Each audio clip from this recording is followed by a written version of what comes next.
وسلم على حبيبه الكريم أما بعد أعوذ بالله من الشيطان الرجيم بسم الله الرحمن الرحيم إنا أعطيناك الكوثر فصل لربك وانحر إن شانئك هو الأبتر صدق اللہ العلی الولی الحی القیوم۔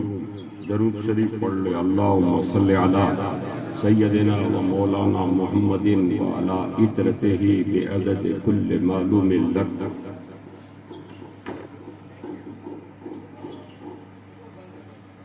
گرامی قدر حضرت مولانا محمد یوسف صاحب، میرے عزیز حضرت مولانا محمد خان اور دیگر میری پشت پناہی کرتے ہوئے ہمارے معزز علماء کرام، سامعین حضرات، بحمدہ تعالی،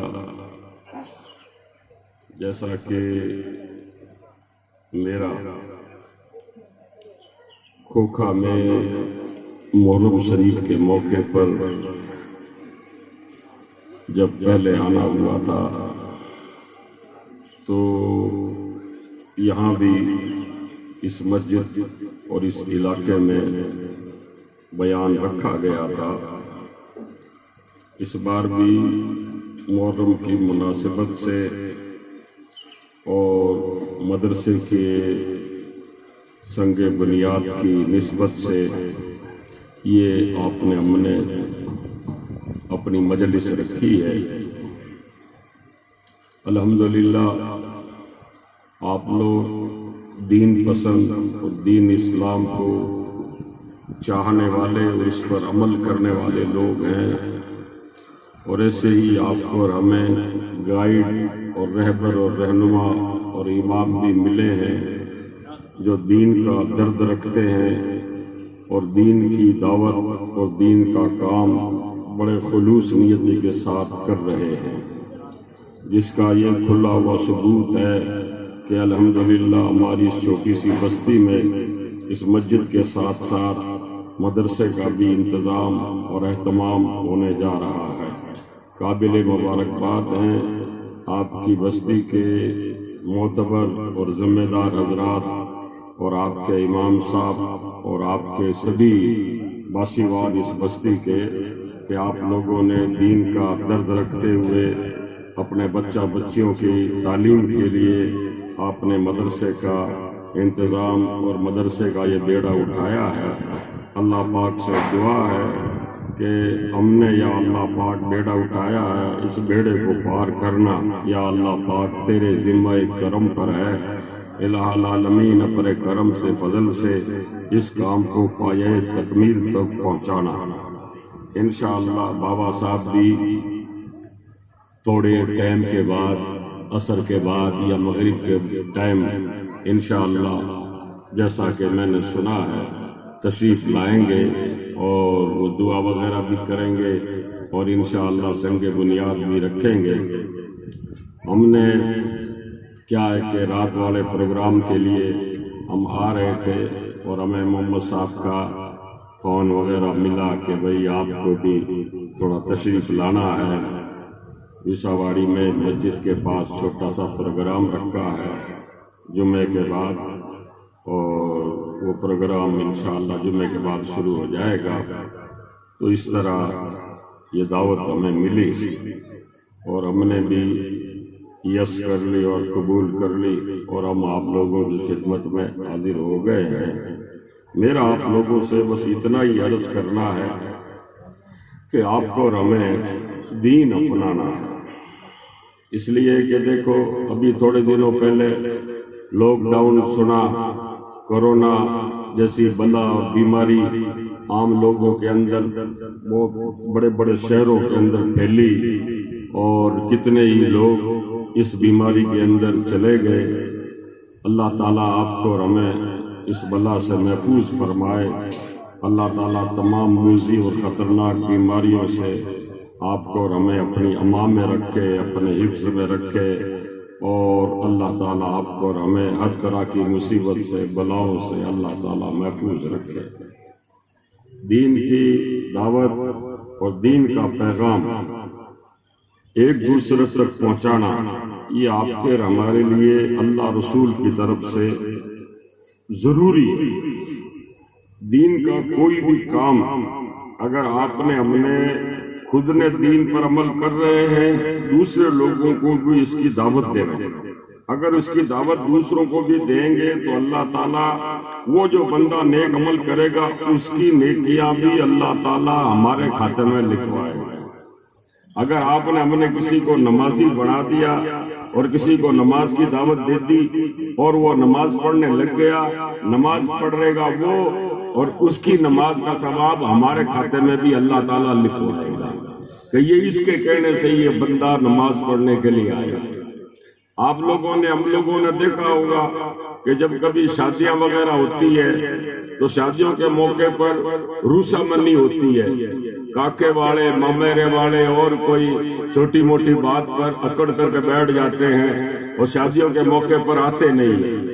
تو پھر وہ کیا کرتے ہیں، جن کے گھر میں شادی ہوتی ہے وہ ایک دو آدمی کو اور ساتھ میں لیتے ہیں اور ان کو منانے کے لیے ان کے گھر جاتے ہیں اور ٹوپی ان کے آگے رکھتے ہیں، پگڑی رکھتے ہیں، غلطیاں کی معافی مانگتے ہیں، کہتے ہیں ہمارے بیاہ میں آ جاؤ، ہماری شادی میں آ جاؤ، آپ آؤ گے تو ہمارا اچھا لگے گا، اور تمہارے پیچھے 4-5 گھر اور رکے ہوئے ہیں، آپ آ جاؤ گے تو اچھا لگ جائے گا۔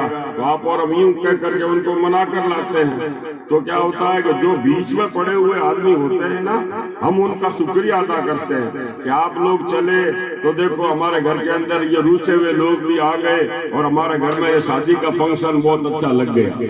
تو اللہ تبارک و تعالیٰ جل وعلا کے وہ بندے جو مسجدوں سے فرنٹ چل رہے ہیں، مسجدوں سے سائیڈ چل رہے ہیں، نمازیں نہیں پڑھ رہے ہیں، منہ موڑے ہوئے پھر رہے ہیں، ایسے لوگوں کو آپ نے ہم نے گھیر گھار کر اگر مسجد کی طرف لے آئیں گے اور انہیں نمازی بنا دیں گے تو اللہ تبارک و تعالیٰ ہمارے سے خوش ہو جائے گا۔ اللہ فرمائے گا کہ جو بندے نہیں آیا کرتے تھے ایسے بندے بھی میرے مسجد کے اندر آ رہے ہیں، تو اللہ تبارک و تعالیٰ ہم سے راضی ہو جائے گا اور رب تبارک و تعالیٰ ہماری مغفرت اور بخشش فرما دے گا۔ اللہ راضی ہو جائے گا کہ میرے گھر کے وہ اس میں انہوں نے آباد کر دیا۔ تو گھر کی جو مسجد کی جو رونق ہے وہ مسجد کی رونق کوئی ٹائلوں سے نہیں ہے، مکرانے سے، ایک ماربل سے کہ اور کسی طرح کی کسی ڈیکوریشن سے، بلکہ مسجد کا اصل روپ نمازی ہے۔ اس لیے آپ لوگ کیا ہے کہ نماز کی پابندی اپنے اوپر لازم کریں اور نماز پڑھیں، چاہے آپ مسجد میں پڑھو اور اگر آپ دیر ہو جائے یا آپ جنگل میں ہو یا کھیت میں ہو تو وہاں بھی آپ مصلی بچھا کر کے نماز پڑھ لو۔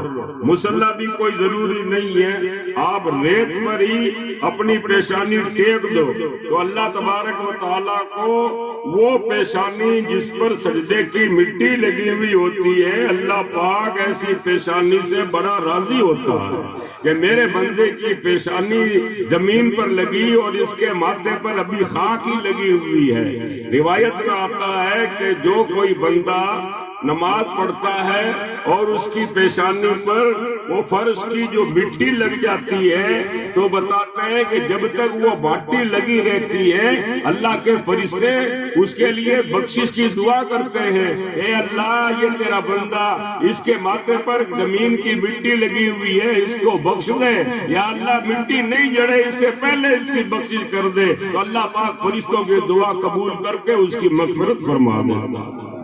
اللہ پاک ایسا ارحم الراحمین اور ایسا فضل اور کرم فرمانے والا ہے۔ اور روایت میں آیا ہے کہ جب قیامت کے دن قبروں سے مردے جب اٹھیں گے تو فرشتے ان کے بدنوں سے مٹی جھاڑیں گے، یہاں سے جھاڑ دیں گے، یہاں سے جھاڑ دیں گے، یہاں سے جھاڑ دیں گے، پورے بدن سے مٹی جھاڑ دیں گے، مگر یہاں سے تھوڑا بہت کچھ لگا ہوا رہ جائے گا۔ فرشتے اپنے پر رگڑ رگڑ کر تنگ آ جائیں گے مگر وہ وہاں سے کچھ ہٹے گا نہیں۔ تو فرشتے کہیں گے یا اللہ پاک ساری مٹی تو جڑ گئی ہے مگر یہاں تھوڑی سی یہ گرد لگی ہوئی ہے اور یہ چماچم کر رہی ہے، یا اللہ پاک یہ نہیں ہٹ رہی ہے۔ اللہ فرمائے گا کہ یہ ان کے نمازوں کا، ان کے سجدوں کا نور ہے جو جنت میں ساتھ جائے گا، یہ نہیں ہٹے گا تمہارے سے۔ یہ میرے بندے پیشانی اپنی زمین پر پر رکھتے تھے. تو اس طرح اللہ تبارک و تعالی اپنے بندے پر اس طرح کا فضل اور کرم فرماتا ہے. اس لیے آپ کو اور ہمیں اللہ پاک نے کھیتی باڑی عطا فرمائی، بیوی بچے عطا فرمائے، ماں باپ عطا فرمائے، زندگی عطا فرمائی، آنکھیں عطا فرمائی، کیا کیا اللہ پاک نے آپ کو اور ہمیں دیا ہے. تو آپ اور ہم اللہ کا شکر نہیں کریں. آج اگر کوئی کسی کو چھوٹا موٹا کوئی رستہ بتا دیتا ہے تو آدمی راضی ہوتا ہے اور اس کا شکریہ ادا کرتا ہے، اور اگر کوئی کسی کی چھوٹی موٹی مدد کر دیتا ہے تو وہ اس کا شکریہ ادا کر دیتا ہے.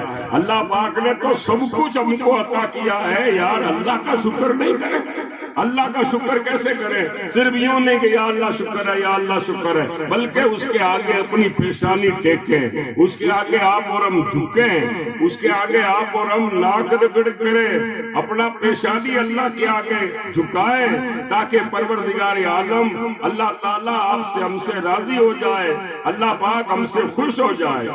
جب بندہ نماز پڑھنے کے لیے آتا ہے تو وہ کیا ہے کہ گناہ وغیرہ ہوتے ہیں اس کے، تو گناہوں کا بوجھ اس کے سر کے اوپر گٹھڑی کی طرح، ایک گانٹڑی کی طرح ہوتا ہے. تو وہ وضو کر کے جب وہ مسجد کے اندر گھسنے لگتا ہے تو فرشتے کو اللہ حکم دیتا ہے کہ یہ میری بارگاہ میں کھڑا ہونے آ رہا ہے، گناہوں کا جو بوجھ اس کے ماتھے پر ہے وہ ادھر رکھ دے، اس کے ماتھے پر سے ہٹا دے. تو فرشتہ ہٹا دیتا ہے. اس کے بعد پھر جب بندہ مسجد میں گھستا ہے، نماز وغیرہ پڑھتا ہے، نماز کمپلیٹ کر کے دعا کر کے جب واپس وہ نکلنے لگتا ہے تو فرشتہ اسی گھنٹڑی کے پاس کھڑا رہتا ہے، کہتا ہے یا اللہ یہ گناہوں کا بوجھ اور یہ گھنٹڑی اس کی رکھی ہوئی ہے، یہ واپس گھر جا رہا ہے، کیا اس کے ماتھے پر واپس رکھ دوں؟ اللہ فرماتا ہے نہیں، میں نے جس کا بوجھ ایک بار اتروا دیا دوبارہ نہیں رکھواتا. اب یہ بندہ گناہ کرے گا تو اس کے اوپر آ جائیں گے، یہ بوجھ میں نے اتروا دیا تو اتروا دیا، یہ گناہ اس کے ہم نے ختم کر دیے. تو اللہ تبارک و تعالیٰ اس قدر اپنے بندے کے اوپر مہربان ہے. مگر بندہ ہے جو یہ کہ اللہ پاک کی بارگاہ میں اپنے گناہوں کی توبہ کرے، اللہ پاک معاف سے معافی مانگے. اللہ پاک تو بخشنا چاہتا ہے، بندے کو بخشنا اس طرح چاہتا ہے کہ اللہ پاک نے شب قدر عطا فرما دی، اللہ پاک نے عاشورے کا دن دے دیا، اللہ پاک نے 27ویں رات دے دی، اللہ پاک نے جمعے کا دن دے دیا، اللہ پاک نے رمضان دے دیا، اللہ نے قرآن دے دیا. اللہ پاک نے اتنا سب کچھ عطا فرمایا کہ میرے بندے یہ تو کرے گا تو میں تیرے کو معاف کر دوں گا، تیرے گناہ بخش دوں گا، تو اس طرح میری بارگاہ میں توبہ کر. اب جیسے آپ اور ہم ہیں، ہمارے بچے کو آپ اور ہم منع کرتے ہیں، کبھی کبھار آئس کریم والے آتے ہیں تو آئس کریم وغیرہ وہ بیچتے ہیں تو اس میں سیکرین وغیرہ ہوتی ہے، ہم ہمارے بچے کو منع کرتے ہیں آئس کریم اپنے نہیں کھانی، آئس کریم نہیں کھانا. مگر وہ بچہ یہ ہے کہ پھر آئس کریم لے کر آ گیا. اب بچہ 5-6 سال کا ہے، آپ اور ہم کیا کرتے ہیں؟ جب اس نے آئس کریم کھا لی، اب اس کا باپ اس کو کیا کہتا ہے؟ اس کو کہتا ہے اور کھائے گا آئس کریم، اور کھائے گا، اور کھائے گا. تو بچہ بیچارہ بولتا نہیں ہے. اب وہ کیا ہے کہ اس لڑکے کو وہ مارنا نہیں چاہتا، کیونکہ وہ دیکھتا ہے 5-4 سال کا یہ ہے، ایک دو تھپڑ ماروں گا وہ پورا ہو جائے گا، اس لیے وہ اس کو مارنا نہیں چاہتا، بلکہ وہ اس کو پوچھتا ہے، ہنکراتا ہے کہ اور کھائے گا، اور کھائے گا. تو وہ لڑکا کیا بولتا نہیں ہے. جب اس کا پڑوس والا بھائی یا اس کی بہن کھڑی ہوتی ہے نا، وہ کہتی ہے کہ کہتے اب نہیں کہوں گا، کہتے اب نہیں کہوں گا، یوں کہتے اب نہیں کہوں گا، تو وہ کہتا اب نہیں کہوں گا، وہ اس کو چھوڑ دیتا ہے کیونکہ وہ مارنا نہیں چاہتا. وہ اس کو سوچ رہا ہے کہ میں اگر ماروں گا تو مر جائے گا، اس لیے جو کیا ماروں، اس سے وہ لفظ کہلواتا ہے. تو اللہ تبارک و تعالیٰ بھی ہے گنہگار بندو، وہ تمہیں مارنا نہیں چاہتا، وہ تمہارے اوپر عذاب بھیجنا نہیں چاہتا، وہ تو تمہیں یہ کہتا ہے کہ میرے بندے، اپنے حبیب سے کہہ دیا کہ ان سے کہہ دے کہ تم اس طرح توبہ کر لو گے، اس طرح کلمہ بھر لو گے، میں تمہاری بخشش کر دوں گا. کلمے بھی آپ نے بتا دیے، رستے بھی آپ نے بتا دیے. اب اب وہ رستے ہی آپ اور ہم نہیں اپنائیں گے تو دوستو یہ آپ کی ہماری غلطی اور بھول ہے۔ اللہ پاک تو چاہتا یہ ہے کہ میرے بندے بخش دیے جائیں۔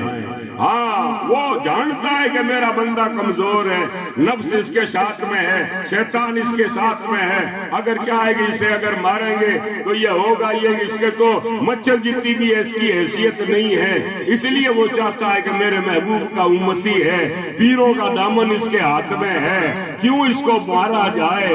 اللہ پاک فرماتا ہے بندے توبہ کر لے گا تو میں تجھے ایسا کر دوں گا جیسے تو ماں کے پیٹ سے آج ہی پیدا ہوا۔